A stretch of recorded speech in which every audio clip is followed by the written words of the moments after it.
Hello বন্ধুরা, সাগর can't ব্লগে আপনার সবাইকে স্বাগত।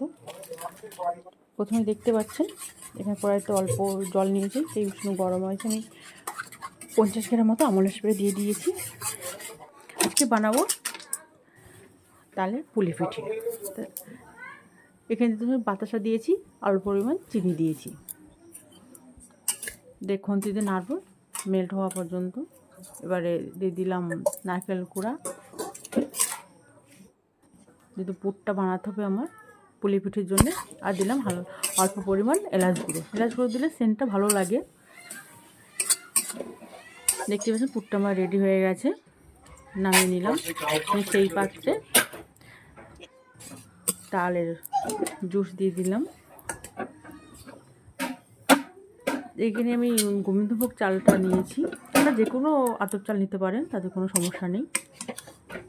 এই রকমই হবে। এবারে এটাকে একটা পাত্রে নামিয়ে নেব। উষ্ণ গরম থাকতে থাকতে এটাকে মাখিয়ে নিতে হবে। এটা ডো আকারে করে নেব, ভালো করে মাখিয়ে নিয়ে দেখুন আমার রেডি হয়ে গেছে। এবারে যেরকম সাইজের পিঠে করবেন সেই আকারে আমি ছোটো ছোটো করে লিচি কেটে নিচ্ছি। আমার লিচি কাটা হয়ে গেছে। এবার পিঠে আকারে শেপ দেবো।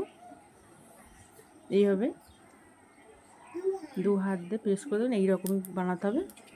দিয়ে চামচে নিয়ে আমি 1 চামচ করে পুর দেবো। ভালো করে চেপে মুখটা এঁটে দেবো।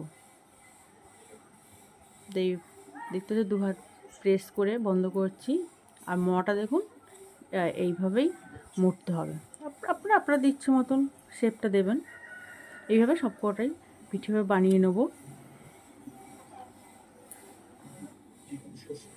দেখতেই পাচ্ছেন আমার পিঠে সব বানানো হয়ে গেছে।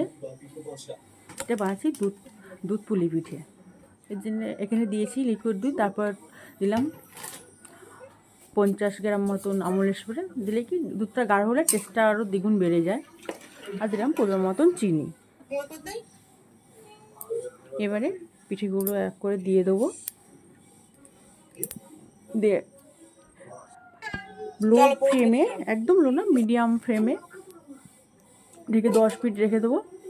দেখুন এবারে খুন্তির সাহায্যে একটু উল্টিয়ে নেবো।